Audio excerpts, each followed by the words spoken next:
de um grupo comprometido com o Brasil. Fique agora com o 9º episódio da série Os 11 Supremos.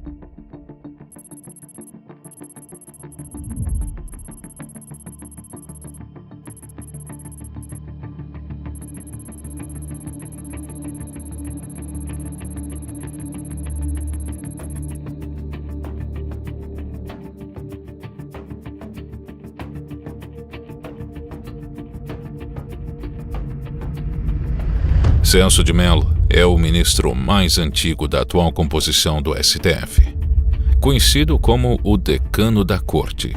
Sua aposentadoria compulsória acontecerá em novembro de 2020. Muito difícil substituir o Celso. Ocupar a cadeira do decano. E eu diria para uma pessoa que queira substituir o Celso, cresça muito, porque de fato a comparação será inevitável. A cultura gigantesca de Celso conhece história como ninguém. Fala da história do Brasil, fala da história mundial, fala das instituições. Sabe citar a Constituição do Império com a Constituição da Primeira República e faz comparações. Isto de improviso. É um sujeito, de fato, super alfabetizado na Constituição. Portanto, isso é um grande desafio, uma grande responsabilidade de quem vai indicar e de quem será o indicado. Celso de Mello se graduou pela USP em 1969. Durante os estudos, morou na pensão do seu Abelardo, onde foi colega de teto de José Dirceu por 5 anos. Segundo Celso, embora morassem juntos, os dois nunca foram amigos. Iniciou sua carreira ingressando no Ministério Público em 1970, classificado em primeiro lugar no concurso de provas e títulos. Sua atuação como promotor ganhou notoriedade por seus ideais progressistas e suas duras críticas à ditadura militar. Celso de Mello teve suas movimentações observadas pelo Serviço Nacional de Informação em 2 ocasiões. Como promotor, elaborou um parecer para licenciar uma diretoria estudantil, que a ditadura militar considerava subversiva. O segundo episódio foi um discurso proferido na inauguração do Fórum de Osasco, onde fez fortes críticas ao Ato Institucional número 5, que ainda estava em vigor na época.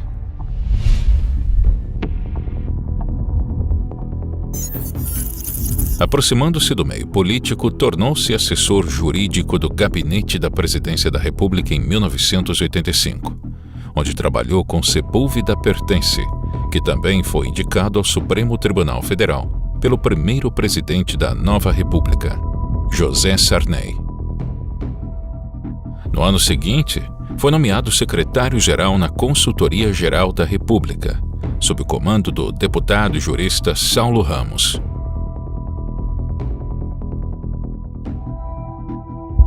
Em 1989, foi indicado ao Supremo Tribunal Federal por Sarney.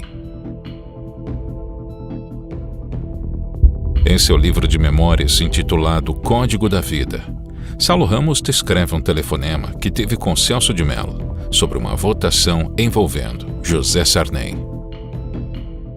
Sarney queria disputar uma vaga no Senado pelo Amapá em 1991.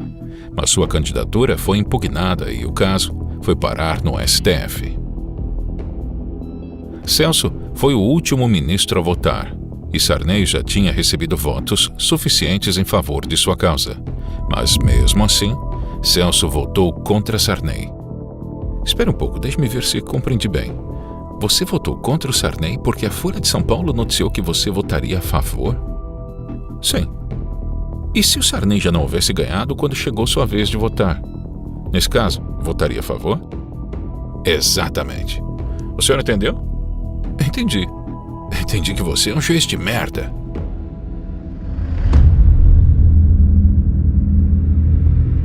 Em 1994, o ministro participou de um julgamento histórico. Collor havia sofrido impeachment e respondia no STF às acusações de corrupção passiva. Celso de Mello votou com a maioria na absolvição do ex-presidente, entendendo que não havia provas suficientes para justificar a condenação. Ainda na década de 90, o ministro causava desconforto em seus pares ao defender causas como o aborto, consideradas progressistas.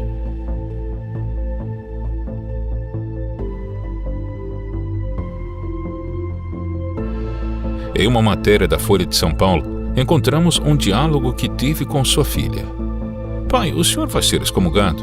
perguntou-lhe a filha caçula Silvia Renata, de 13 anos, que estuda num colégio de freiras. "Não, filha, a Igreja Católica só pune quem pratica o aborto.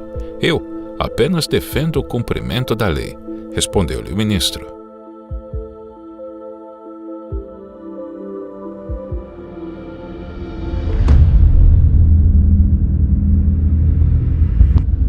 Anos mais tarde, no julgamento do Mensalão, o ministro votou pela condenação dos principais nomes do esquema. Em mais de 44 anos de atuação na área jurídica, primeiramente como membro do Ministério Público Paulista e depois como juiz do Supremo Tribunal Federal, nunca presenciei caso em que o delito de quadrilha se apresentasse, a meu juízo, tão nitidamente caracterizado em todos os seus elementos constitutivos, como sucede no processo ora em julgamento. Formou-se, senhor presidente, formou-se na cúpula do poder, à margem da lei e do direito, e ao arrepio dos bons costumes administrativos, um estranho e pernicioso sodalício, constituído de altos dirigentes governamentais e partidários, unidos por um comum desígnio, por um vínculo associativo estável que buscava conferir operacionalidade, execuibilidade e eficácia ao objetivo espúrio por eles estabelecido: cometer crimes nada mais ofensivo e transgressor da paz pública do que a formação de quadrilha no núcleo mais íntimo e elevado de um dos poderes da República, com o objetivo de obter, mediante prática de outros crimes, o domínio do aparelho de Estado e a submissão inconstitucional do Parlamento aos desígnios criminosos de um grupo que desejava controlar o poder. Este processo, senhor presidente, revela um dos episódios mais vergonhosos da história política de nosso país, pois os elementos probatórios que foram produzidos pelo Ministério Público expõem aos olhos de uma nação estarrecida, perplexa e envergonhada um grupo de delinquentes que degradou a atividade política, transformando-a em plataforma de ações criminosas. Em 2016, o ministro parece ter tomado uma decisão contrária à jurisprudência do próprio tribunal, ao suspender um mandado de prisão. Meses antes, o STF decidiu em favor da prisão em segunda instância. O réu beneficiado pela liminar concedida por Celso de Mello foi condenado a uma pena de 16 anos e 6 meses pelos crimes de homicídio qualificado e ocultação de cadáver.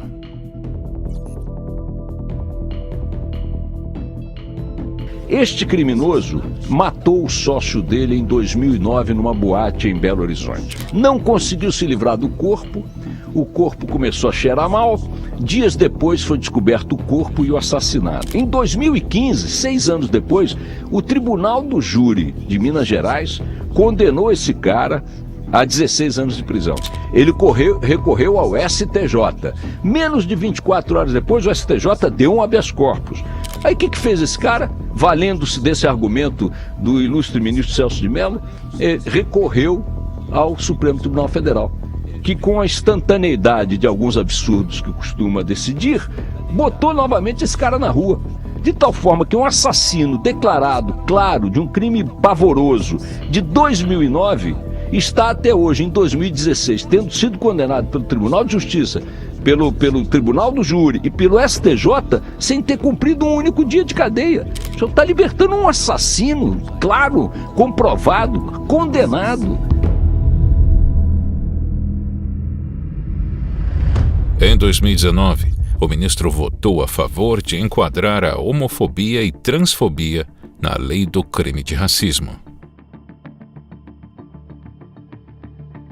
O voto gerou intenso debate na mídia e no mundo jurídico acerca da possibilidade do STF criar normas penais.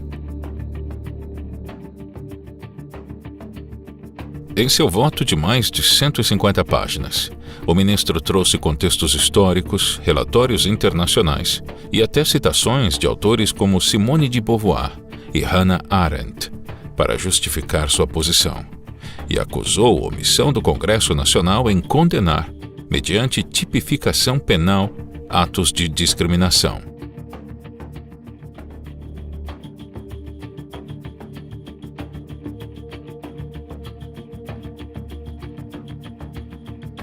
O ministro Celso de Mello, do Supremo Tribunal Federal, votou para estabelecer que crimes cometidos em razão de homofobia ou transfobia sejam tipificados como racismo.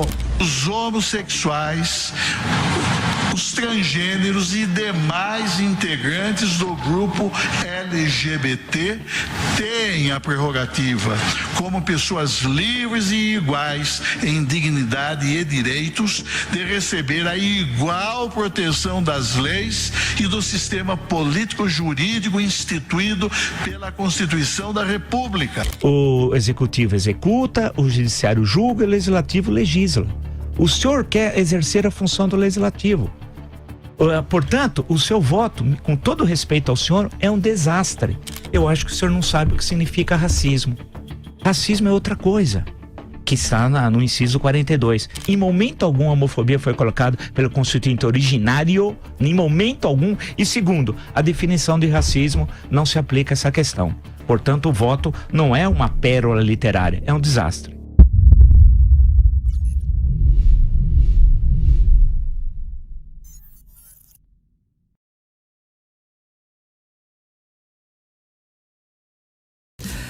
O STF liberou investigação sobre as acusações de Sérgio Moro ao presidente Jair Bolsonaro. Acompanhe com a Luciana Verdolim. Olha, o ministro do Supremo Tribunal Federal, Celso de Mello, autorizou a abertura de inquérito penal para apurar denúncias feitas na última sexta-feira pelo ex-ministro da Justiça, Sérgio Moro, de que o presidente Jair Bolsonaro teria tentado interferir na Polícia Federal. O ministro determinou que sejam apurados crimes de falsidade ideológica, coação no curso do processo, advocacia administrativa, prevaricação, obstrução de justiça, corrupção passiva, denunciação caluniosa e crime contra a honra. Celso de Mello determinou que Moro seja ouvido e apresente provas das denúncias que foram feitas. O ministro Celso de Mello, do Supremo, autorizou agora à noite a abertura de inquérito para investigar as acusações do ex-ministro Sérgio Moro a Jair Bolsonaro. Nós vamos agora a Brasília com Alex Guzmão, que tem todos os detalhes. Boa noite, Alex. Boa noite, Sérgio. Celso de Mello concordou com o pedido feito pelo Procurador-Geral da República. Segundo Augusto Aras, é preciso investigar a suposta prática de crimes como falsidade ideológica, obstrução de justiça e corrupção passiva privilegiada. O ex-ministro da Justiça e Segurança Pública, Sérgio Moro, que acusou Bolsonaro de interferência política na Polícia Federal, será ouvido. Se não comprovar o que disse, pode ser denunciado por calúnia. Em vídeo gravado por apoiadores, o presidente disse que Moro terá que provar o que falou. Após a abertura de inquérito contra o presidente Jair Bolsonaro, o ministro decidiu tornar pública a gravação da reunião ministerial apontada pelo juiz Sérgio Moro como prova de que o presidente estava cometendo um crime de interferência. O ministro do STF, Celso de Mello, derruba o sigilo do vídeo da reunião ministerial de 22 de abril. O objetivo era comprovar se o ex-ministro Sérgio Moro tinha razão ou não ao afirmar que o presidente Jair Bolsonaro tentou interferir politicamente em investigações da Polícia Federal. Mas o vídeo da reunião revela muito mais. Entre muitos palavrões e insultos, Bolsonaro diz que a ação de governadores para combater o coronavírus tem razões ideológicas. O que os caras querem é a nossa hemorroida. É a nossa liberdade. O ministro da Educação, Weintraub, defende prisão para integrantes do Supremo Tribunal Federal. Eu, por mim, botava esses vagabundos todos na cadeia, começando no STF. Vamos lembrar que aquela reunião não era para ter vindo a público.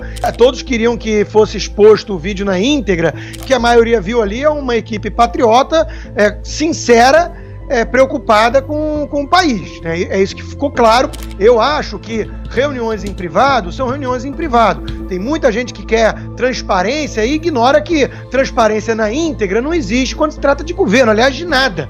Você tem reuniões onde você trata de assuntos delicados e de forma diferente porque não tem um filtro diplomático para o que vai sair a público. Esse Supremo Tribunal Federal, Arcon, não goza de credibilidade perante a população. Isso é um fato. E não é por menos. Um Supremo que tem Lewandowski, Toffoli, Gilmar Mendes e que faz as coisas que faz, com decisões monocráticas, que rasga a Constituição inúmeras vezes em vez de ser o guardião dela, é óbvio que ele vem minando a confiança do povo. Hoje em dia é o maior fator de insegurança política e jurídica no país.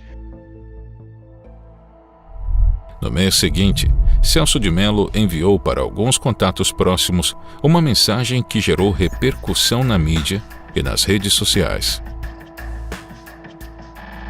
Na mensagem, o ministro comparou a atual situação do Brasil com a da Alemanha nazista e fez uma analogia de Bolsonaro com Hitler, já que ambos tinham sido eleitos pelo voto popular, mas acabaram impondo um regime totalitário. Na mensagem, Celso de Mello disse: guardadas as devidas proporções, o ovo da serpente, a semelhança do que ocorreu na República de Weimar, de 1919 a 1933, parece estar prestes a eclodir no Brasil. É preciso resistir à destruição da ordem democrática para evitar o que ocorreu na República de Weimar, quando Hitler, após eleito por voto popular e posteriormente nomeado pelo presidente Paul von Hindenburg, em 30 de janeiro de 1933 como chanceler, primeiro-ministro da Alemanha, não hesitou em romper e em nulificar a progressista, democrática e inovadora Constituição de Weimar, impondo ao país um sistema totalitário de poder, viabilizado pela edição em março de 1933 da lei nazista de concessão de plenos poderes, que lhe permitiu legislar sem a intervenção do parlamento germânico. Ele fica dizendo agora que é uma manifestação pessoal, mas desde quando o ministro do Supremo pode escrever um negócio desse e dizer que é a opinião dele só? Como separar o Celso de Mello que escreveu do ministro? Nós, que não estamos aí nesse manifesto nem a favor do Celso de Mello, nós somos o quê? Os nazistas, o partido nazista. Então como é que ele faz uma coisa dessas e continua julgando processos envolvendo os nazistas que só existem na cabeça dele? É um absurdo que um decano, que o ministro do Supremo Tribunal Federal mande uma mensagem de grupo comparando o presidente da República com 58 milhões de votos quase, sem nenhum ato autoritário feito pelo governo. Pelo contrário, vem tentando diminuir o tamanho do Estado, privatizar empresas, mantém a liberdade de imprensa, tudo funcionando, respeita as regras, inclusive absurdas da Constituição, que vem do Supremo, que rasga a Constituição, e esse ministro compara a Hitler, o presidente da República, sendo que há um grau de hipocrisia enorme aí, né? Veja que quando vazou uma conversa fechada né, dos ministros, tudo, aí esse ministro, Celso de Mello, que autorizou o vazamento, a publicação, a divulgação, fala que é transparência e tudo mais. Quando ele manda uma mensagem, ele fala que aquilo não é o STF, é uma coisa privada, não era para ser tornada pública. Então mostra já o duplo padrão.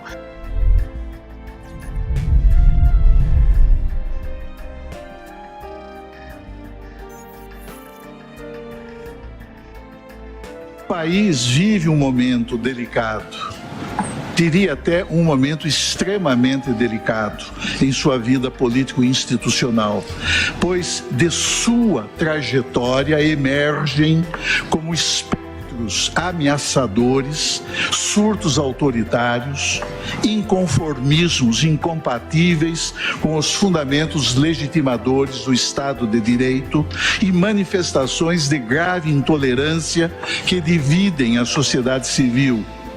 Todos eles agravados pela atuação sinistra de delinquentes que vivem na atmosfera sombria e covarde do submundo digital, em perseguição a um estranho e perigoso projeto de poder, cuja implementação certamente comprometerá a integridade dos princípios que informam e sobre os quais se estrutura esta República democrática e laica. Decano do Supremo Tribunal Federal, o ministro Celso de Mello, chamou de ódio cego, visceral e patológico a publicação nas redes sociais da advogada gaúcha Cláudia Teixeira Gomes. Para Celso de Mello, a conduta da advogada constitui delito de incitação pública a crime e ela pode ser alvo de ação penal.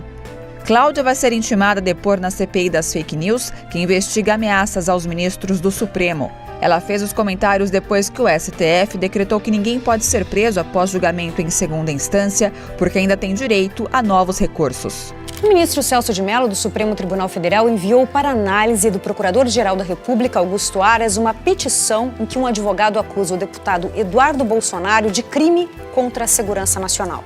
Na ocasião, Eduardo defendeu a suspensão do inquérito das fake news. Eu até entendo quem tenha uma postura mais moderada, vamos dizer. Mas falando bem abertamente, a opinião do Eduardo Bolsonaro não é mais uma opinião de si, mas sim de quando isso vai ocorrer. No ofício enviado a Augusto Aras, Celso de Mello afirmou que o Estado tem o dever de investigar possíveis práticas criminosas que são narradas, independentemente de quem são os personagens. É instrumento do parlamentar o parlar, o falar, né? E essa atitude do ministro Celso de Mello vai na contramão do ofício de um deputado. Porque não pode um deputado ficar com medo de falar, expressar a sua opinião. O ministro do Supremo Tribunal Federal, Celso de Mello, voltou a alertar sobre a possibilidade da implementação de um regime autoritário no Brasil. Enquanto houver cidadãos dispostos a submeter-se ao arbítrio, sempre haverá vocação de ditadores. É preciso resistir com as armas legítimas da Constituição e das leis do Estado brasileiro. É inconcebível, senhora presidente, senhores ministros, que ainda sobreviva no íntimo do aparelho de Estado brasileiro um resíduo de forte autoritarismo.